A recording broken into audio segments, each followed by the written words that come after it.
Hello friends, എല്ലാവർക്കും പുതിയൊരു വീഡിയോയിലേക്ക് സ്വാഗതം. അപ്പോൾ ഇന്ന് ഞാൻ തയ്യാറാക്കുന്നത് നല്ലൊരു ചിക്കൻ ഫ്രൈ ആട്ടോ. നമ്മൾ സാധാ മസാലപ്പൊടികളൊന്നും ചേർക്കാതെ നല്ല കിടിലൻ ടേസ്റ്റോടെ ഉണ്ടാക്കിയെടുത്ത ഒരു ചിക്കൻ ഫ്രൈ ആണ്. അപ്പോൾ ഇതെങ്ങനെ തയ്യാറാക്കാമെന്ന് നോക്കാം. അപ്പോൾ അതിനു മുമ്പ് ആരെങ്കിലും സബ്സ്ക്രൈബ് ചെയ്യാതെ കാണുന്നുണ്ടെങ്കിൽ ഒന്ന് സബ്സ്ക്രൈബ് ചെയ്ത് സപ്പോർട്ട് ചെയ്യണേ. പനി പിടിച്ചിരിക്കുന്നതുകൊണ്ട് എൻ്റെ സൗണ്ട് വളരെ മോശമാട്ടോ, അപ്പോൾ ഒന്ന് ക്ഷമിക്കുക. അപ്പോൾ വേണ്ട 4 ലെഗ് പീസ് ഞാൻ എടുത്ത് വെച്ചിട്ടുണ്ട്. ഇത് മസാല പുരട്ടാൻ പോവാണ്. സാധാ മസാലപ്പൊടിയൊന്നുമല്ല, കുറച്ച് മാത്രം മസാലപ്പൊടിയാണ് ചേർത്ത് കൊടുക്കുന്നത്. ആദ്യം 1.5 ടീസ്പൂണ് കുരുമുളക് പൊടിയാണ് എൻ്റെ മെയിൻ. എരിവിനും എല്ലാത്തിനും കുരുമുളക് പൊടിയാണ് മെയിനായിട്ട് ചേർക്കുന്നത്. പിന്നെ ചേർക്കുന്നത് പെരിഞ്ജീരകപ്പൊടി 1 ടീസ്പൂണാണ്.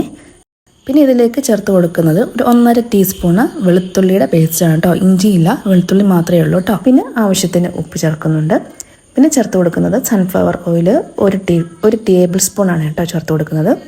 പിന്നെ ചേർത്ത് കൊടുക്കേണ്ടത് തൈരാണ്.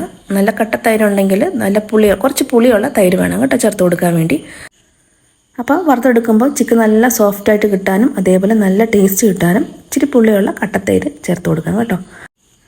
ഇനി ഇതിലേക്ക് ചേർത്ത് കൊടുക്കേണ്ട ലാസ്റ്റ് ഇൻഗ്രീഡിയൻറ്റ് നമ്മുടെ ചില്ലി ഫ്ലേക്സ് ആണ് കേട്ടോ. അതും കൂടെ ഞാൻ ആദ്യം 1 ടീസ്പൂണ് ചേർത്ത് പുരട്ടുന്നുണ്ട്. അത് വീഡിയോയിൽ എടുത്തിട്ടില്ല കേട്ടോ, അതും മിസ്സായിപ്പോയി. രണ്ടാമത് 1 ടീസ്പൂൺ ചേർക്കുന്നതാണ് കാണിക്കുന്നത്. അങ്ങനെ ടോട്ടൽ 2 ടീസ്പൂണ് ചില്ലി ഫ്ലേക്സ് ആണ് ചേർത്ത് കൊടുത്തേക്കുന്നത്. അതും ചേർത്ത് നന്നായിട്ട് പുരട്ടി ഇത് 1 മണിക്കൂറത്തേക്ക് റെസ്റ്റ് ചെയ്യാൻ വെക്കാം.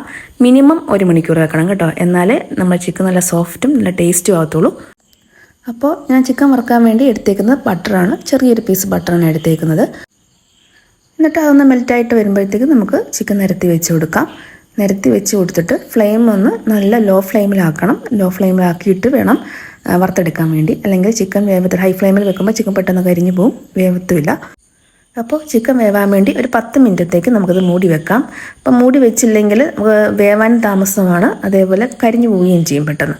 അപ്പം മൂടി വെച്ച് ഒന്ന് വെന്ത് കഴിഞ്ഞാൽ പിന്നെ നമുക്ക് തിരിച്ച് മറിച്ച് വിട്ട് ഇത് മുരിച്ചെടുക്കാം. ഇപ്പോൾ ഏകദേശം ഒരു 10 മിനിറ്റ് കഴിഞ്ഞിട്ടുണ്ട്. അപ്പോൾ ഇതൊക്കെ ഒന്ന് ഞാൻ തിരിച്ചിട്ട് കൊടുക്കുകയാണ്. അപ്പം ഒരു 1/4 ഭാഗം വേവായിട്ടുണ്ട്. അപ്പം ഇതൊന്ന് തിരിച്ചിട്ട് കൊടുത്തിട്ട് ഒന്നും കൂടെ ഒന്ന് മൂടി വെക്കാം. നമ്മളിങ്ങനെ മൂടി വെക്കുമ്പോൾ ചിക്കൻ നല്ല സോഫ്റ്റായി കിട്ടും കേട്ടോ. തുറന്ന് വെച്ച് നമ്മൾ വറുത്തെടുക്കുന്നതിനെക്കാട്ടി നല്ലത് ഇങ്ങനെ മൂടി വെച്ച് വറുത്തെടുക്കുന്നതാണ്. അപ്പോൾ ചിക്കൻ നല്ല സോഫ്റ്റായി കിട്ടും, നല്ല ജ്യൂസി ആയി കിട്ടും. അപ്പോൾ ചിക്കൻ പുറം ഭാഗം നന്നായിട്ട് മൊരിഞ്ഞ് വരാൻ വേണ്ടി 1 ടീസ്പൂണ് സൺഫ്ലവർ ഓയിൽ കൂടെ ഒഴിച്ചു കൊടുക്കുന്നുണ്ട്.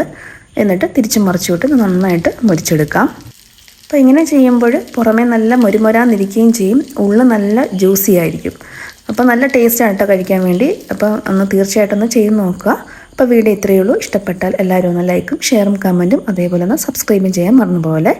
സബ്സ്ക്രൈബ് ചെയ്യുമ്പോൾ ബെല്ലൈക്കൺ ഒന്ന് പ്രസ് ചെയ്യാനും അതേപോലെ ഓൾ എന്ന ഓപ്ഷൻ ഒന്ന് ക്ലിക്ക് ചെയ്യാനും മറന്നുപോലെ കേട്ടോ. അപ്പോൾ ഓക്കെ, താങ്ക് യു.